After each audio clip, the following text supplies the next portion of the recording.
God will handle it. You can express your concern. You can be the salt by going to that person or that family or whoever it is, if they so far or you are involved in, and express your opinion. You pray for them. In other words, you be the salt. You do the right thing about the situation, but you don't sit down and write no law. That's God's business, God's law. You stay in your lane of praying and loving and caring for people, and let God handle his business. That's what's wrong today in America. The human being want to run something, and all they're doing is messing it up worse and worse. Should Christians fail to do so, they might as well join the dirt and walk on without respect, and be walked on without respect. This interpretation found parallels from the days of Noah. Remember, when the Lord found humanity to be so wicked that he decided to destroy the great majority of people with a flood. Genesis, the 6th chapter, verses 5 through 7, 10 through 13. God recognized the righteousness behavior of Noah in verse 6 through 8. Verse 6, chapter 6, verse 8. But the man's influence was not enough to preserve society. What is President Donald Trump doing? He is saying anything he wants to and doing anything he wants to. And what are the rest of the people in America doing? Absolutely nothing. Going right along with it. Are they being objective? Are they being the salt? Are they challenging President Donald Trump? No, they're not. They're just letting it ride right on out. And God had to destroy the earth, and the efforts of Noah, which was found to be a good man, was not enough. If enough of us be important and input in regards to what's taking place, it would change. It can't be one or two of us and everybody else going right along with it. A second interpretation of salt of the earth relies on the property of salt to cause thirst. Earlier, Jesus spoke of those who thirst after righteousness. How many of you are really thirsting after righteousness? To do what's right, to live what's right, to teach people what is right.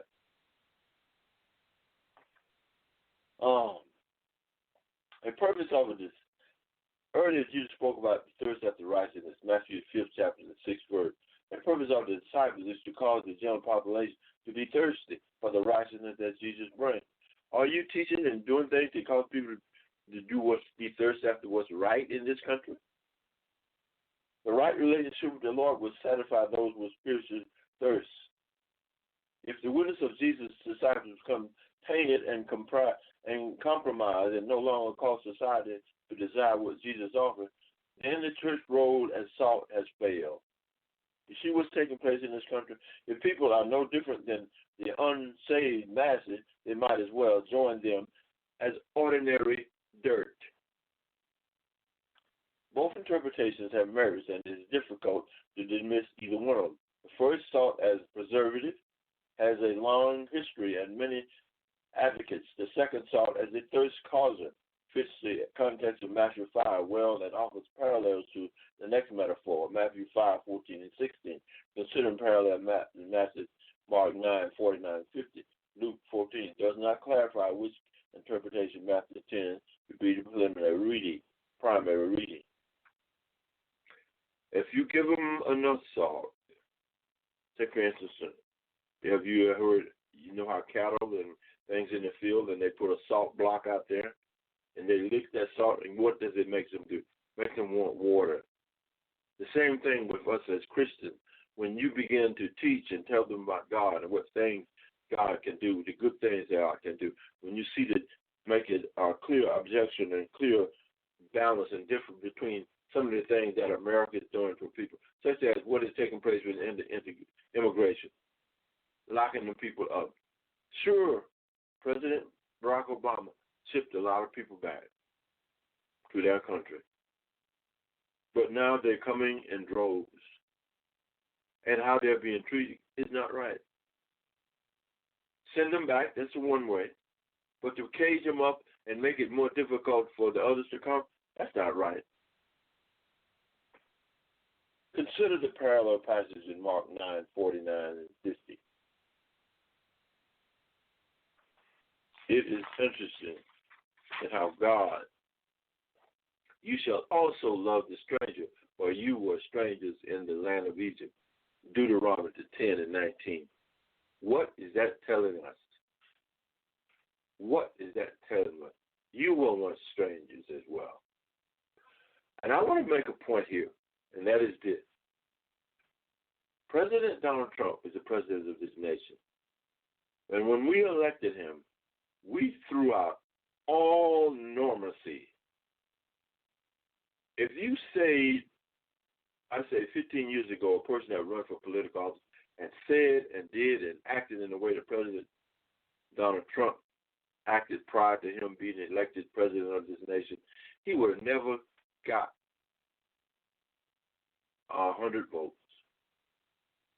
Because there was a moral and a sign of what is right inside the masses of people. That is gone now. That is absolutely evaporated. That's how he became president. He caters to the lowness of human existence. Racism. Indifference. I got mine, you get yours. Mexicans, wetbacks, whatever you want to call them. Those things are coming to the forefront. The word black folks and niggers and all kinds of things like that. People just don't care anymore, the majority. And it's very evident by what is taking place with President Donald Trump. There's a gentleman that I know, Mr. Larry Long. He's a troubadour. And he wrote a song called White Sheets in the White House. White Sheets in the White House. In other words, you know what white sheets represent. It represents the Klan and how they were doing in America and how they treated black folks and all other Jews and Italians and just about everybody else that wasn't considered to be white. That's what's taking place in America. It's the sign of a harm of a fan that is going unnoticed, but it's doing deadly damage. It's called racism. President Donald Trump legitimizes it. Now, here's another thing. People say that because of the elements of increasing job and employment and so many black people working, that is always. And all that is a glaring light to distract you from what is really going on and the destruction that's really taking place in this country. Pay attention to the sleight of hand. Welcome to Howcee and Gospel, Blog Talk Radio. The song that you are about to hear is called White Sheets in the White House.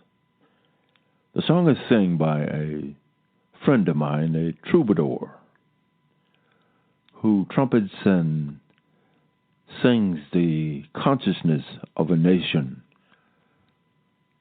from small communities throughout the world and the United States. His name is Mr. Larry Long. As you listen to this song, I want you to focus on who we are, where we are, and the day we live in 2019. White sheets in the White House. Beneath your coat and too long tie,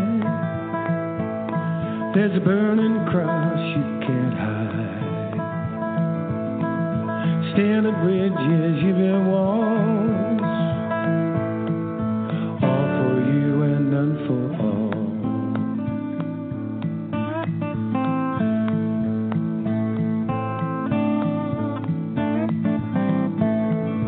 White sheets in the White House, everybody scream and shout. White sheets in the White House, time to drive them white sheets out.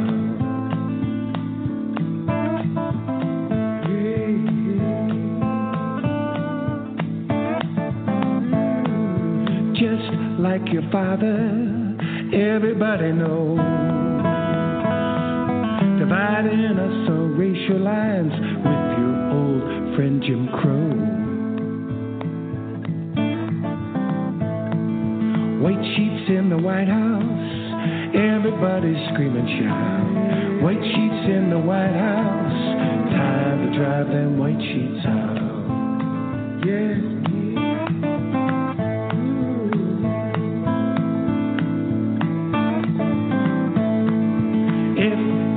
Long enough and big enough, it's true. As you know, you have shown, some will follow you. Yes, now you've got them terrorized, afraid we'll be occupied by someone darker than you. A migrant Muslim, you know who.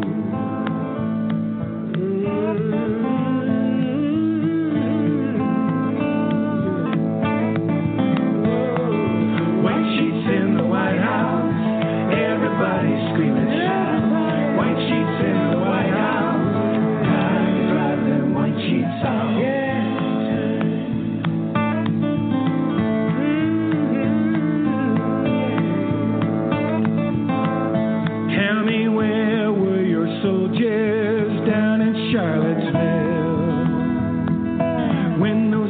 Nazis marched and that brave woman got killed.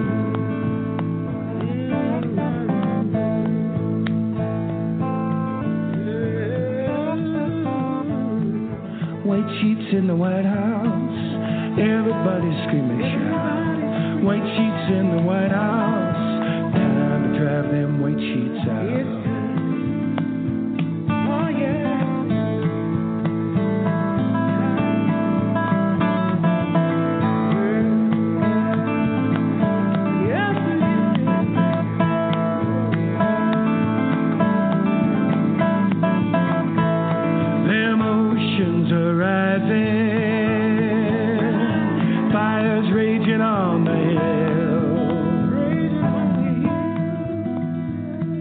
The rich keep getting tax cuts and we foot the bill.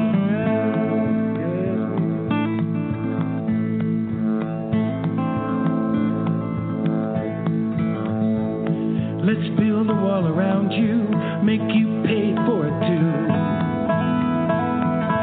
We will be great again on the day when your term is through. White sheets in the White House, everybody's screaming and shout. White sheets in the White House, time to drive them white sheets out. Time, yeah. Time to drive them white sheets out. Oh, said it's time, yeah. Time to drive them white sheets out. Time, yes, it is. Time to drive them white sheets out. Time to drive the white sheets out. White sheets in the White House. Time. What you just heard is by Mr. Larry Long. White sheets in the White House. This is my song, White Sheets in the White House. Please like, love, and share, Larry is saying. Music has always been a vehicle for protest. Billie Holiday, Courageous, challenge to racism and strange fruit back in 1939, inspired me. Through the encouragement of many, I recorded White Sheets in the White House may inspire others to do the same. Robert Robinson responds in harmony vocals, Van Nixon harmony vocals, Joe Savage Debro banjo, Sid Geisner bass, Dale Baldry percussion, Larry Long lead vocals and guitar. Recorded and filmed at Creation Audio, Minneapolis, Minnesota. Steve Wise and Mill Hansen, recording and mixing engineer. Jake Long, studio assistant, produced by Larry Long. white sheets in the White